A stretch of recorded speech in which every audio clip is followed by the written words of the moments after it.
ግጥም አድርጎ ለመብላት ልጅ ነኝ የሚላል አለ እንዴ? አይጣል አደረሳል። አሁን ማለት ተገኝቶ ነው። እንዲሁም ትንንሹ ነው ብዙ የሚበላ።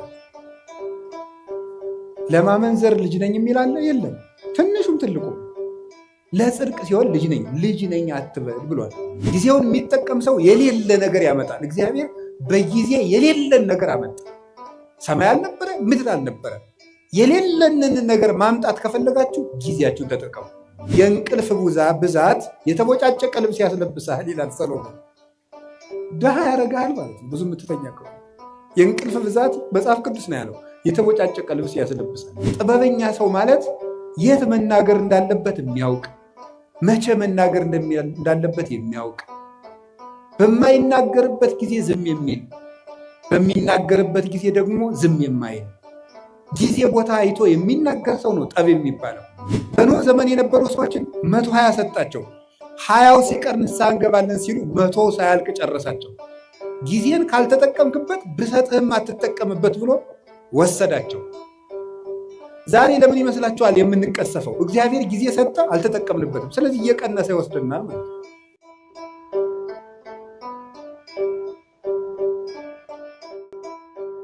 ሰባት ቁጥር ፍጹም ነው ብያችሁ ነበረ። እስመ ሁልቆ ሳብዕ በሀበ ዕብራውያን ፍጹም ውእቱ። በዕብራውያን በእስራኤል 7 ቁጥር ፍጹም ነው ይላል እግዚአብሔር። ስለዚህ ምን አደረገ? 7 ዕለታት ብቻ ፈጠረ። ለምንድን ነው እግዚአብሔር 7 ዕለት ብቻ የፈጠረው ስትሉ፣ 7ቱ ቀኖች ፍጹም ናቸው ለማለት ነው። 7 ብቻ። ለምን 8 ቀን አይፈጥርም እግዚአብሔር? ወይስ ዝቅ ብሎ 6 ቀን ቢያደርገው ምን አለ? የዓመቱን መለኪያ 7 ቀን ያደረገው ለምን ይመስላችኋል? 7ቱም ዕለታት ፍጹም ናቸው ይላል። እንዲያውም ልንገራቸው፣ የዚህ ዓለም ዋና ምሰሶዎች 7 ዕለታት ናቸው። በመጽሐፈ ምሳሌ ምዕራፍ 9 ከቁጥር 1 ጀምሮ እንዲህ ይላል፣ ጥበብ ሐነጸት ቤተ ወአቀመት ላቲ 7 አዕማደ። ጥበብ ቤቷን ሰራች፣ 7 ምሰሶዎችንም አቆመች ይላል። ጥበብ ቤቷን ሰራች። ጥበብ የተባለ እግዚአብሔር ወልድ ነው። መንፈሳዊ ትርጉም አለው። የዛሬው ዓላማችን ግን እሱ አይደለም። ጥበብ ወልድ ይችን ዓለም ፈጠረች፣ 7 ምሰሶ አቆመች ማለት 7 ዕለታትን ፈጠረች ማለት ነው። 7ቱ ዕለታት ለምንድን ነው ምሰሶ የተባሉ ሲባል፣ ምሰሶ ቤቱን እንደሚያጸናው በዚህ ዓለም የሚኖር ነገር ሁሉ ጸንቶ የሚኖረው በ7ቱ ዕለታት በሚሰራ ስራ ነው ማለት ነው። ምሰሶው ሲፈርስ ወይም ምሰሶ ቢነቀል ቤቱ እንደሚናድ ሁሉ የሰው ልጅ ሕይወቱ የሚናደው ወይም የሚፈርሰው በ7ቱ ቀናት በሚሰራቸው ስራዎች ናቸው። 7 ቀን የምንሰራው ስራ ወይ ሕይወታችንን ያፈርሳል ወይ ሕይወታችንን ይሰራል። ምሰሶዎቹ በትክክል የቆሙለት ቤት እንደማይፈርሰው 7ቱን ዕለታት እንዴት መጠቀም እንደሚችል የሚያውቅ ሰው የጸና ቤት ይኖረዋል። የልብ ቤት፣ የአእምሮ ቤት፣ የስጋ ቤት፣ የነፍስ ቤት ይኖረዋል ማለት ነው።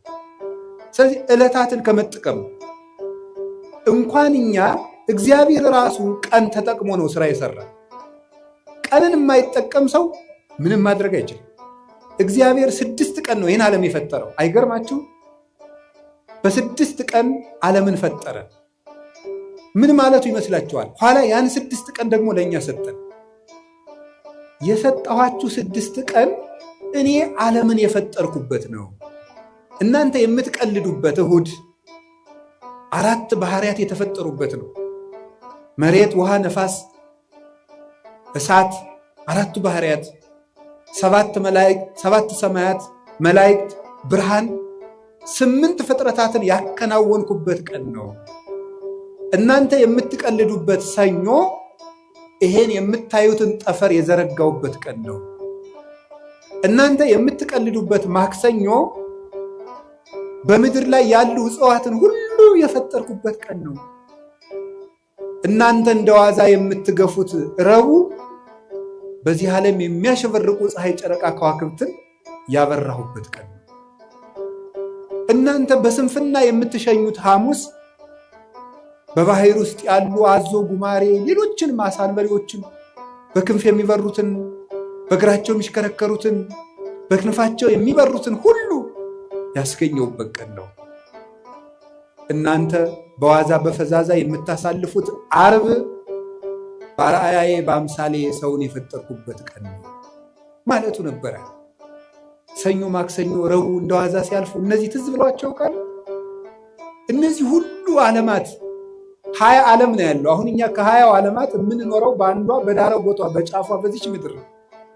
እግዚአብሔር የፈጠረው 20 ዓለም ከ20ኛው በዚች ዓለም የምናየው ነገር ሁሉ እንኳን ተመርምሮ አይዘለቅም።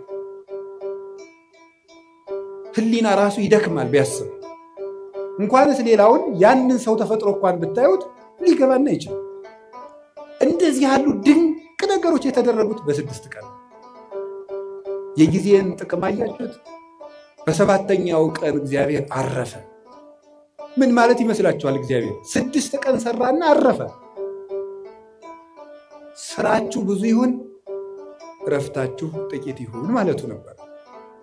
በቁሙ ነው። ወርቅ አለው፣ መንፈሳዊ ትርጉም አለው። ስራችሁ ብዙ ይሁን እረፍታችሁ ግን ጥቂት ይሁን። ይኸውላችሁ በዚህ ዓለም ላይ ብዙ ሰዎች የሚቸገሩበት ምክንያት ደስታን ፍለጋ ነው። ደስታ ደግሞ ከመስራት የሚመጣ ነው እንጂ ከማረፍ የሚመጣ አይደለም። ሐዘን ከየት ይወለዳል ካላችሁ ከረፍት ብዛት። የኃጢአት ምንጮች የሚባሉት መብል፣ መጠጥ፣ የረፍት ብዛት፣ እንቅልፍ ናቸው። ስለዚህ እረፍት የሚያበዙ ሰዎች ምንጊዜም ህይወታቸው ሐዘንተኛ ነው። የእንቅልፍ ብዛት የተቦጫጨቀ ልብስ ያስለብሳል ይላል ሰሎሞን። ድሃ ያደርግሃል ማለት ነው ብዙ የምትተኛ ከሆነ። የእንቅልፍ ብዛት መጽሐፍ ቅዱስ ነው ያለው የተቦጫጨቀ ልብስ ያስለብሳል። ጊዜን ባለመጠቀማችን ምክንያት አይ ጊዜ የሰጣቸው ናያገሌ ሀብታሙ ነው ምናምን ቢባል የድንቁርና ጉዳይ ነው። በጊዜ ያለመጠቀማችን እንዴት እንደሚጎዳን ተመልከቱ። እግዚአብሔር በጊዜ ዓለምን ምን አደረገበት አልኳቸው? ፈጠረ። ዓለምን አጸናበት። ጊዜ ምሰሶ ነው። ጊዜ መፍጠሪያ ነው። የሌለን ነገር ማምጫ ነው። ጊዜውን የሚጠቀም ሰው የሌለ ነገር ያመጣል። እግዚአብሔር በጊዜ የሌለን ነገር አመጣ። ሰማይ አልነበረ፣ ምድር አልነበረ። የሌለንን ነገር ማምጣት ከፈለጋችሁ ጊዜያችሁን ተጠቀሙ። ጊዜ ላይ የሚቀልድ ሰው ምኞቱን ታቅፎ ይሞታል እንጂ ምንም አያመጣ። ጊዜ ነው የሌለውን ያመጣል። እግዚአብሔር በጊዜ ለክቶ የምሕረት ቀጠሮ ሰጠ። በኖህ ዘመን 120 ቀን 120 ዓመት ሰጠው አለ። 100ውን ቀለዱ፣ በ20 አጠፋቸው። 20ውን ትቶ አጠፋቸው። በኖህ ዘመን የነበሩ ሰዎችን 120 ሰጣቸው። 20ው ሲቀር ንስሐ እንገባለን ሲሉ 100 ሳያልቅ ጨረሳቸው። ጊዜን ካልተጠቀምክበት ብሰጥህም አትጠቀምበት ብሎ ወሰዳቸው። ዛሬ ለምን ይመስላችኋል የምንቀሰፈው? እግዚአብሔር ጊዜ ሰጠ፣ አልተጠቀምንበትም። ስለዚህ እየቀነሰ ይወስድናል ማለት ነው። በሰጠን ጊዜ ካልተጠቀም ከእድሜያችን ቀንሶ ያነሳናል። የማያፈራለትን ዛፍ በጓሮ የሚንከባከብ ገበሬ ጅል ማን አለ? የባስ በጠፈጠፉ እየተንጠፈጠፈ ሌሎችን አዝመራዎች እንዲያጠፋቸው ነው። ይልቁን በጊዜ መቁረጥ ነው። ስለዚህ እግዚአብሔር ይቆርጣል። የማያፈራው ፍሬ የማያፈራውን ዛፍ ከሱ ይቆርጡታል ብሎ ነግሮናል። ወይወዲጎ ውስተ እሳተ ገሃነም፣ በእሳት ያቃጥሉታል። ምን ፍሬ የማያፈራውን ቅርንጫፍ። አነ ውእቱ ሐረገ ወይን ዘጽድቅ ወአንትሙ አይጹቂሁ ንበሩ በየ ወአነብክሙ፣ እኔ የወይን ሐረግ ነኝ፣ እናንተ ደግሞ ቅርንጫፎች ናችሁ። በእኔ ኑሩ፣ እኔም በእናንተ እኖራለሁ። ፍሬ አፍሩ፣ ካላፈራችሁ ትቆርጣላችኋል። እግዚአብሔር በጊዜ ምሕረት ሰጠ፣ በጊዜ ያልተጠቀሙትን ደግሞ አጠፋቸው። እግዚአብሔር ለመወለድ 5500 ዘመን ቀጠረ። 5500 ዘመን ሲፈጸም ተወለደበት። ዋመ በጽሐ ጊዜሁ ፈኖ እግዚአብሔር ወልዶ ዋሂደ ወተወልደ እምብእሲት። የዘመን ፍጻሜ በደረሰ ጊዜ እግዚአብሔር ተቀዳሚ ተከታይ የሌለ ልጁን ውረድ ተወለድ ሙት ተሰቀል ብሎ ለኩነተ ሥጋ ወደዚህ ዓለም ላከው። ንዕድ ክብርት ከምትሆን ከመቤታችንም ተወለደ ይላል። ጊዜው በደረሰ ጊዜ በጊዜ እግዚአብሔር ተወለደ። በጊዜ ዓለምን ፈጠረ፣ በጊዜ ቀጠረ፣ በጊዜ ሱባዔ አስቆጠረ፣ በጊዜ ትንቢት አናገረ። ጊዜው ሲደርስ ደግሞ ተወለደ። እግዚአብሔር በጊዜ ምስጢር ገለጠ። በጊዜ ጌታችን መድኃኒታችን ኢየሱስ ክርስቶስ ብዙ ሰርቶበታል። ምስጢርም የሚገለጠው በጊዜ ነው።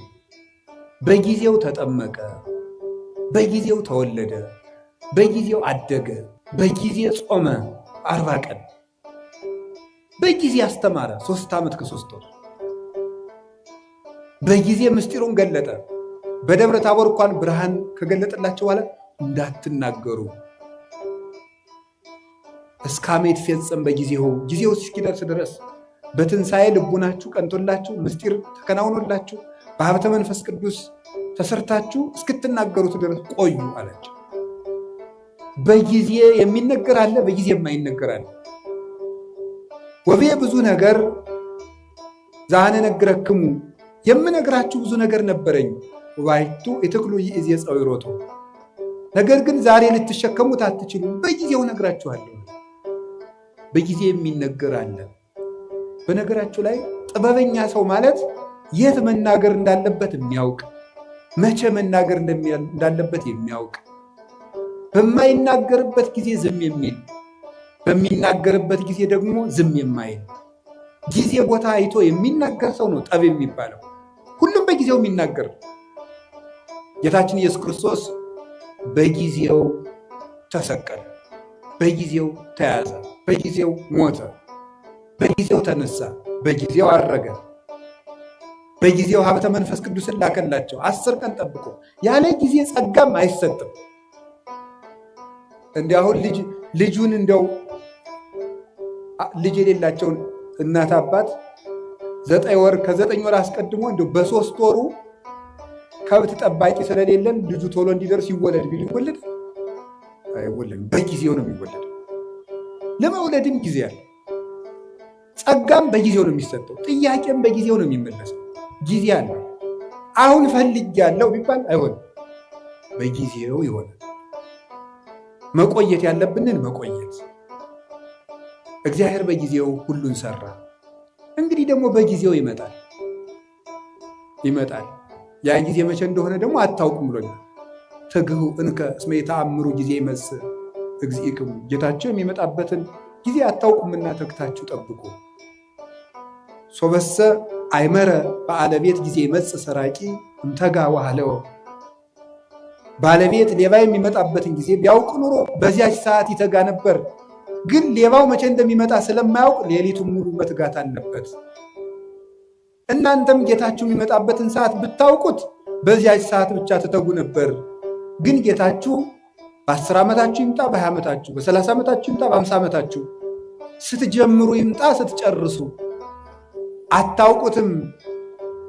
ስታገቡ ይምጣ፣ ስትሸመግሉ ይምጣ፣ ሳታገቡ ይምጣ፣ ስታገቡ ይምጣ፣ አታውቁትም። በድህነታችሁ ጊዜ ይምጣ፣ በሀብታችሁ ጊዜ ይምጣ፣ ስትሾሙ ይምጣ፣ ስትሻሩ ይምጣ፣ የምታውቁት ነገር የለም። በሰጣችሁ ጊዜ ተዘጋጅታችሁ ኑሩ ብሎ ሰጥቶናል። ጊዜ እንዲህ ያለ ሀብት ነው። የእግዚአብሔር ቤተሰቦች በጊዜ እንጠቀምበት። ጊዜን አባቶቻችን ብዙ ሰርተውበታል። ቅዱስ ቂርቆስ ያን ሁሉ ሰማዕትነት ሲፈጽም የስንት ዓመት ልጅ ነበር? የ3 ዓመት ልጅ። ድንግል ማርያም የአምላክ እናት ስትሆን የስንት ዓመት ልጅ ነበረች? የ15 ዓመት ልጅ ነበረች። እንግዲህ እዚህ ውስጥ 50ም አለ 60ም አለ። እንደገና ደግሞ ወጣት ነኝ እያላችሁ የምትቀልዱ ገና ልጅ አይደለው እንደምትሉ ለተንኮል ሲሆን ልጅ ነኝ አትሉ። ቁራው ሲሏችሁ ልጅ ነኝ ትላላችሁ። ኃጢአት ሲሆን ልጅ ነኝ አትሉ ትላላችሁ። አረ ይሄ ልጅ ነኝ ገና ቆይ ይሄን አትስጡኝ ትላላችሁ አትሉ። ግጥም አድርጎ ለመብላት ልጅ ነኝ የሚላል አለ እንዴ? አይጣል አደረሳል። አሁን ማለት ተገኝቶ ነው። እንዲሁም ትንንሽ ነው ብዙ የሚበላ። ለማመንዘር ልጅ ነኝ የሚላል የለም። ትንሹም ትልቁ ለጽድቅ ሲሆን ልጅ ነኝ አትበል ብሏል። ሕፃን ነኝ ኢትበል እስመ ንዑስ አነ፣ እኔ ልጅ ነኝ አትበል ብሏል። ትንቢተ ኤርምያስ ምዕራፍ 1 ቁጥር 8 ላይ ለበጎ ነገር ልጅ ነኝ አትበል። ስለዚህ የእግዚአብሔር ቤተሰቦች ቅዱስ ጊዮርጊስ 4 ጊዜ ሞቶ ሲነሳ ያ ሁሉ ሰማዕትነት ሲፈጽም ጠቅላላ ዕድሜው 27 ዓመት ነው።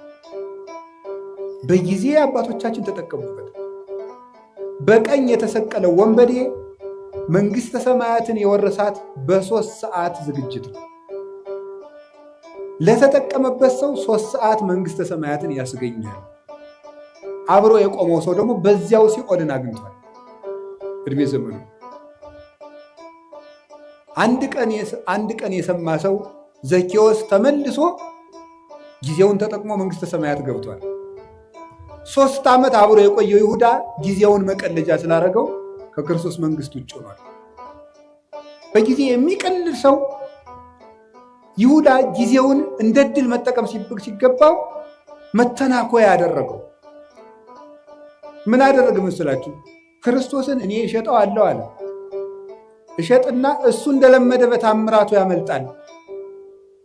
ከዚያ በኋላ ደግሞ እኔ መመልሼ ገንዘቤን በልቼ መምህር የብዬ ከሱ ጋር ታሪክ ይቀጥላለሁ አለ። ጊዜው ግን መሽቶ ነበር። ክርስቶስ ተያዘ። ደርሷላ። ሲሰርቅ የነበረበት ጊዜ አለቀ፣ በቃ አለ። እግዚአብሔር መቅረዚቱን አጠፋት። ከዚያስ ምን አደረገ ደግሞ? ጌታ ከማረጉ በፊት ሞቱ በፊት እኔ ተቀድሜ ሙቼ ሲኦል ቆየዋለሁ፣ ነፍሳትን ሲያወጣ ያወጣኛል አለ። አይሁዳ አልፏል። እሱ መቼ ምን አደረገ ጌታ? የለም ይሁዳ ዛሬም አትሞትም ብሎ ግንባሩ ተፈጥፍጦ ቆይ፣ ሆዱ ተዘርግፎ ቆይ። ከዛ ምን አደረገ ጌታ? ሲያረግ አንተ ያሰቀልከው ሰው አረገ አለ። እኔን ሳያወጣኝ ብሎ ደንግጦ እወጣለሁ ሲል ከመቃኑ ላይ ከደጃፍ ወይም ከበሩ ላይ ግንባሩ ተፈጥፍጦ ሞተ ይላል። ምን አድርጎ ስትለኝ በጊዜ ቀልዶ የእግዚአብሔር የምሕረት ጊዜው አብቅቶ በቃይ ብሎ እግዚአብሔር ታገሰው። 3 ዓመት ቻለው። አብሮት እየዋለ ሙዳየ ምጽዋቱን እየሰረቀ ማይምረ ኅቡዓት ክርስቶስ አብሮት እያለ እየሰረቀ የሚያውቀውን ጌታ እንዳላዋቂ መጥቶ አብሮት በሀከረቢ መምህር ደህና ዋልክ እያለ የልቡን በልቡ እያደረገ 3 ዓመት ቻለው። በቃኝ አለ እግዚአብሔር። ቸርነትን ላልተጠቀመበት መዓት ይታዘዝለታል። እግዚአብሔር ጊዜ የሚሰጠው ለቸርነት ነው።